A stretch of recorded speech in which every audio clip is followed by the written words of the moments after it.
Әне-міне дегенше бір оқу жылы аяқталуға жақын. Қазір білімгерлердің алда осы жылдың қорытынды емтиханына дайындалып бастады.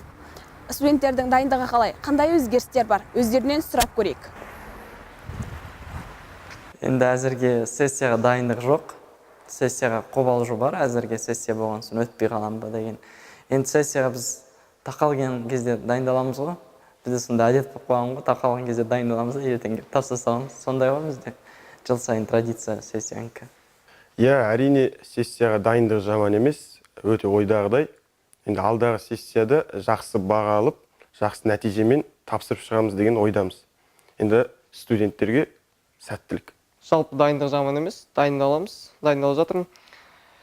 Енді қобалжу бар әрине, енді ата-ананың үмітін ақтау керек қой деп ойлаймын. Енді өзім алдағы уақытта жақсы нәтижемен шығамыз деп ойлаймын.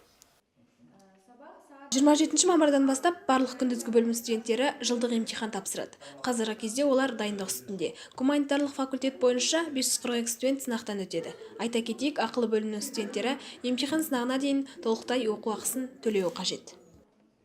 Сессияға жіберілген студенттердің денсаулық жағдайы, сессияға келу мүмкіндіктері барлығы деканат тарапынан қарастырылып, реттеліп отыратын үдерістер.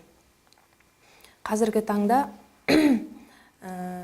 емтихан сессиясына дайындық өз деңгейінде жүріп жатыр. Бізде биыл осы 542 студенттің ішінде 134 студент жас маман болып шығайын деп отыр. Яғни олар 4-ші курстар.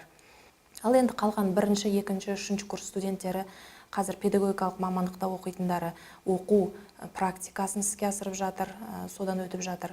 Одан кейін сол пәндер бойынша емтихандарға дайындық жүргізу мақсатында кеңес беру кестесіне сәйкес әр пән мұғаліммен кеңес алу жұмысын жүргізіп жатыр, соған қатысып жатыр балалар.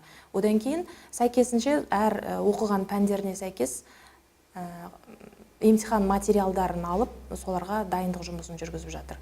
Осы процесстердің барлығы дұрыс іске асқан жағдайда біздің жазғы емтихан сессиясы да дұрыс өз дәрежесінде аяқталу керек деп күтіп отырмыз.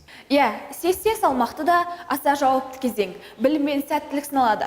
Бастысы оқу мен еңбек бәрін жеңбек. Сонда ғана білім сынынан сүрінбеуге болады. Ендеше сәттілік студент. Аяужан Болатқызы, Шоқан Жасұланұлы, оқу телестудиясы.